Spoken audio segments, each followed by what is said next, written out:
Welcome to the Old Mutual Two Oceans video series. In this video, we focus on training and nutrition for the Old Mutual Two Oceans Half Marathon with information by Dietitian Sarah Chantler and sports scientist Kathy Quaide. Brought to you in conjunction with the Sports Science Institute of South Africa, the official scientific, medical, and wellness partner of the Old Mutual Two Oceans Marathon. With about 6 weeks to race day, novice runners should comfortably be able to run 14 kilometers. Depending on your goal and whether it is to just make cutoff or to do a fast time, you should be running at least 3 times a week, although 4 times a week is better. Your average weekly mileage should be between 40 kilometers if you're a beginner and 70 kilometers if you're a more experienced runner. As you increase your mileage past the 40 kilometers per week mark, you can consider increasing your energy intake to support your increased requirements. This can be in the form of a recovery snack. Try to incorporate a longer run every 2 weeks, gradually stepping up the distance to your longest run of 19 kilometers, no later than 2 weeks prior to the event. If you're going for a faster time, you should include some quality workouts in your training, which could be in the form of hill repeats or speed work. Novices need to introduce quality training carefully, otherwise this could lead to an injury. Also incorporate at least 2 20-minute sessions of running specific strength training per week to avoid injury and improve agility and strength.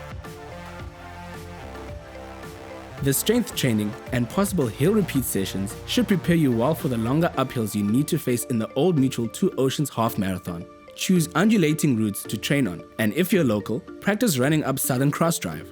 Try to include at least one run with 10 kilometers already in your legs before hitting Southern Cross Drive.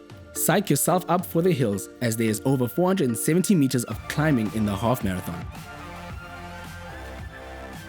When doing your long runs, use them as practice for the race, so start them at the time you will begin the half.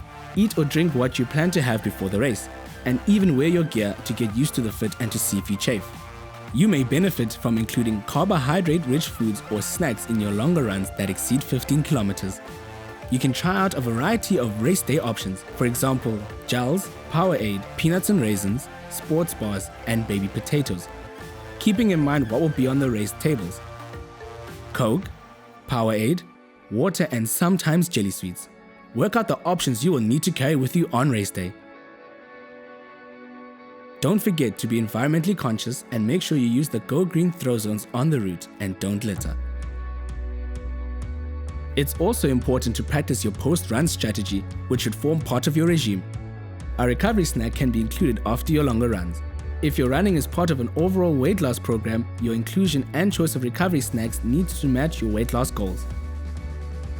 Recovery is as much a part of your training as is the running, so be sure to alternate harder days of training with easier days or a rest day. Likewise, adequate sleep is critical for health and performance.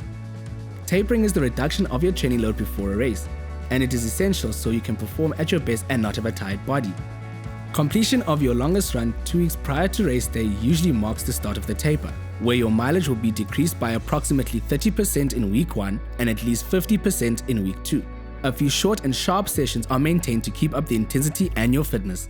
Remember not to overeat as race day approaches, and to include food types and amounts that you would normally eat so as to avoid any stomach issues. Due to the distance, carbo loading may not be required for the half marathon, especially if you eat breakfast and include snacks on your run. Good luck and have a great run.